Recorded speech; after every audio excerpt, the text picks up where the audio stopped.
Hello, welcome, Cabbage here. In War of the Visions, maybe this will be my first JP and Global combo video. But first, let's talk about Global. And then the most important thing I wanted to talk about first, and that was about Yashutada and Thancred. If we look here, we'll go to the summon screen.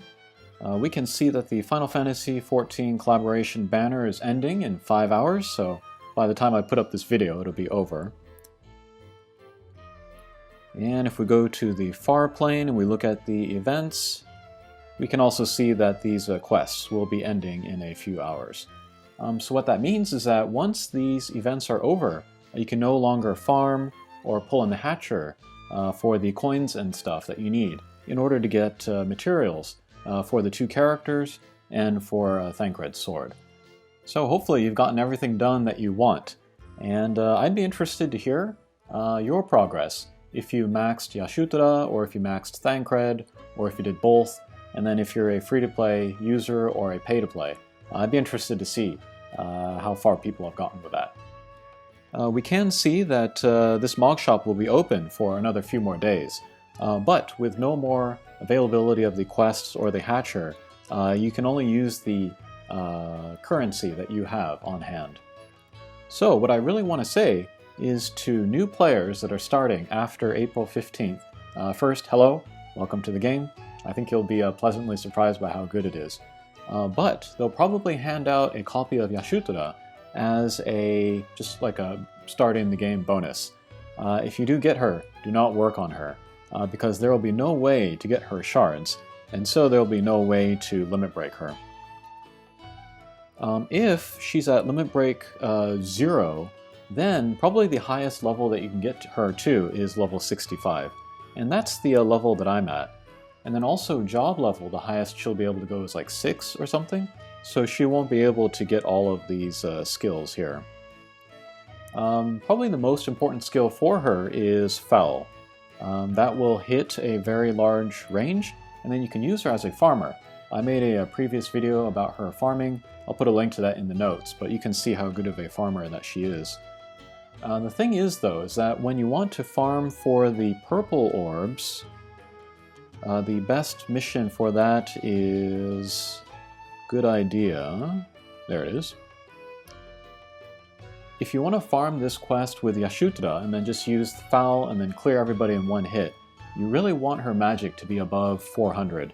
And then as we can see, my Yashutada at level 65 is only at 350. So in order to get her to 400, I'll probably have to max Enochian here, get her a better staff, and then probably raise the levels of Ramu and stuff. But that's a lot of work just to farm, so yeah, I would skip Yashutada if you are starting the game after April 15th. But yeah, if you don't have Yashutada as a farmer, then you kind of need either Gilgamesh or Mediana to do it for you, which is why she was so important to players starting at launch. And that's why I pushed her so hard. But otherwise, I guess I can talk about how I've been playing the game. Last week or so, I've mostly just been focusing on equipment. So here, I am looking forward to pulling Shadow Links and then also Kiton. So I want katanas for them. So I went through this quest a lot in order to get some of the recipes of the katana there. That took a lot of farming. The drop rate was very low. And then after I got enough of those, I went through here, and then I really wanted to work on the axe, so I went through this a lot as well. Thankfully, this one is in the multiplayer, so I was able to join other people's games, get the better drop rate, so I can show you my stuff there. So yeah, here's my golden axe +2 with the critical type. And then I like +2 because going to +5 is just insane, the amount of work that you need to do. You do need like 63 something recipes, but that's only half the story. You also need all of these ore things and then these other awakening materials for each level, so it's just crazy. But +2, that is within the realm of reason, I would say. And then I chose critical because Yeruma, my Viking, she also likes critical. She has some skills to improve her critical, so hopefully I can max that out. And otherwise, I have a couple of Ras Algethi. I don't know if I'm going to use any gunners, because I am going to skip Federica and Lucia. Still wondering if I want to do Dairyu. But I have a bunch of Sasuke's katana. I'm going to save them for now in these sort of base forms until we get that update where you can select the type as you fuse them together. Same thing for Lionheart Replica. No rush on those guys. So yeah. And then later today, we will get an update that will introduce Etoa, and I'm super happy about this. It's funny because I was expecting her to be released with Yaruma and Nasya, but she wasn't there, and then suddenly I missed her very much. In the JP version, you know, she's only okay, but as a free-to-play user, I think I could get a lot of use out of her. And then along with her, there will be her hard quests, where there's a spear and a fist. I definitely want to get this fist to +2, so I can use it with my Jiza. This spear is actually not that good. It has the Dragon Slayer, so it will get you extra damage there. But even if you get the assault version of it, its attack only goes up to 100, so it's not great for everyday use. And there aren't a lot of dragons in the game, so I don't think you need the spear as much. Okay, and then I see that there's some new news. So they are going to release Federica's Dream Vision Card. This was limited time in JP, but the personal effect is lightning attack up, and then the party ability is a projectile attack up. So that's perfect for Federica. If you're really working on her, I would seriously consider this card. And you could put it on Orlando as well to raise his lightning attack. In JP, this was a limited time. It was only available for Christmas, but I don't see any wording here saying that it is limited time, so that's kind of cool for global. Okay, and then there's a featured summon. Again, don't pull in the Hatcher to get shards for characters. Just pull it for the first get. If you want either Federica or Engelbert. And then instead, in the shop, there will be Federica and Engelbert, so buy the shards there, and then they should have a better chance to appear in the daily, so you can refresh that a lot if you want to work on Federica and Engelbert in a hurry. Okay, so I think that'll do it for Global. Next, let's talk about the news in JP. We have a new banner, let's look at that. And this breaks my heart because this is Orudoa, and she's a very funny character.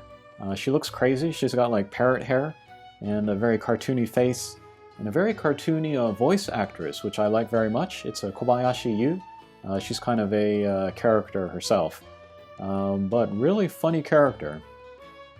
But I'm going to have to skip her, even though I like her very much. She is a wind element short-range attacker.